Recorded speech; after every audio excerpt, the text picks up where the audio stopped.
Dalam KTT ASEAN yang berlangsung di Kamboja pada 13 November 2022, Indonesia mendapatkan mandat untuk memegang chairmanship ASEAN 2023. Dengan menjadi ketua ASEAN ini, maka di tahun ini Indonesia menjadi tuan rumah KTT ASEAN Summit 2023. Presiden Joko Widodo atau Jokowi pun memutuskan bahwa KTT ASEAN Summit 2023 ini akan dilaksanakan di Labuan Bajo, Nusa Tenggara Timur, NTT. KTT ASEAN Summit 2023 ini akan dilaksanakan pada Mei mendatang.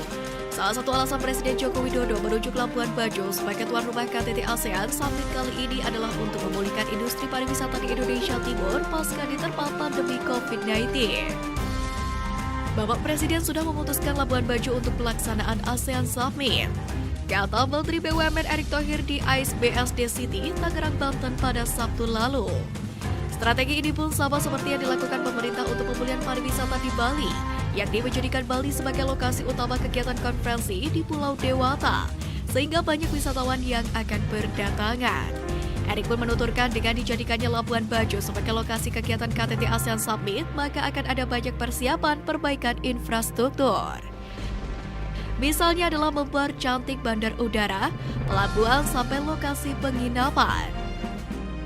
Tak lepas dari itu, dalam rangka persiapan ASEAN Summit 2023, Menteri PUPR Basuki Hadi Mulyono bersama Menteri Luar Negeri Retno Marsudi, Menteri Sekretaris Negara Pratikno dan Menteri BUMN Erick Thohir sudah meninjau sejumlah infrastruktur di Labuan Bajo, NTT pada Kamis hingga Jumat, yakni pada 26-27 Januari 2023 lalu. Infrastruktur yang ditinjau diantaranya yaitu kawasan Waterfront Marina yang diresmikan pada Juli 2022 dan Puncak Waringin yang diresmikan pada Oktober 2021 oleh Presiden Jokowi. Karena telah diresmikan dan diserah terimakan, Menteri Basuki meminta agar pemerintah daerah mengoptimalkan pengelolaannya, yakni agar termanfaatkan dan terpelihara.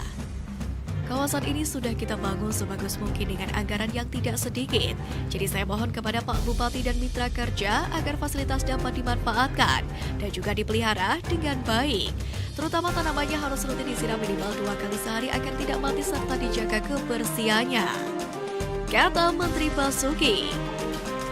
Penataan kawasan Waterfront Marina bertujuan untuk menciptakan ruang terbuka dan ruang aktivitas kreatif bagi masyarakat dan wisatawan untuk menikmati keindahan laut Labuan Bajo. Kawasan ini terbagi menjadi 5 zona, yaitu zona 1 Bukit Pramuka, zona 2 Kampung Air, zona 3 Dermaga, zona 4 kawasan Pantai Marina, Inaya Bay, zona 5 Kampung Ujung. Zona 1-2 dikerjakan pada September 2020 hingga November 2021 dengan anggaran 81 miliar rupiah. Ruang lingkup pekerjaan zona 1 meliputi dermaga Kertak dan gazebo, menara pandang, promenade Kampung Baru, toilet, dermaga A, SOG Kampung Baru, dan powerhouse. Kemudian zona 2 meliputi tangga Bajo 1, dermaga B, promenade Kampung Air, tangga Bajo 2, dermaga Pink, dan gazebo, toilet, dan jalan dan saluran. Sementara zona 3 dan 5 dikerjakan pada September 2020 hingga 8 Februari 2022, yakni oleh kontraktor PT Berantas Abipraya dengan anggaran 207 miliar rupiah. Ruang lingkup pekerjaan zona 3 meliputi plaza, tangga Bajo 3, gedung MEB, tangga Bajo 4, toilet dan lahan parkir, tangga Bajo 5, area hijau, amphitheater, taman air, kristal dan landscape. Sementara zona 5 meliputi kuliner Kampung Ujung, toilet, promenade Kampung Ujung, tangga Bajo 6 dan dermaga Abu. Sementara Puncak Waringin dibangun dengan tujuan sebagai kreatif hub dan pusat souvenir yang mengusung kearifan lokal. Pekerjaan Puncak Waringin sendiri meliputi pembangunan pusat souvenir, rumah tedun, amphitheater, ruang terbuka hijau, dan area parkir.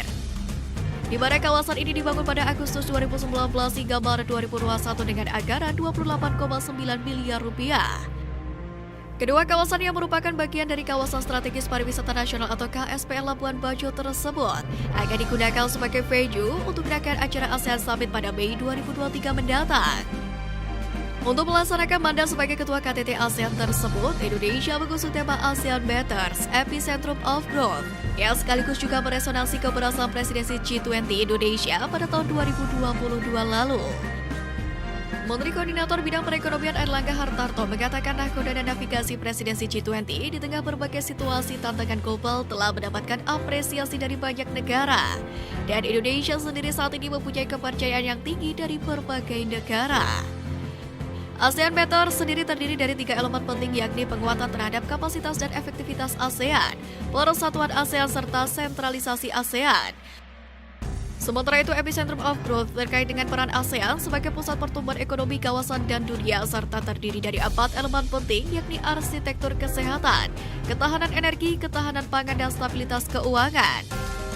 Dia menyampaikan Indonesia mengangkat 3 isu prioritas bidang ekonomi yaitu recovery and rebuilding, digital economy, dan sustainability yang implementasinya diterjemahkan ke dalam 16 priority economic deliverables atau PED selama tahun 2023.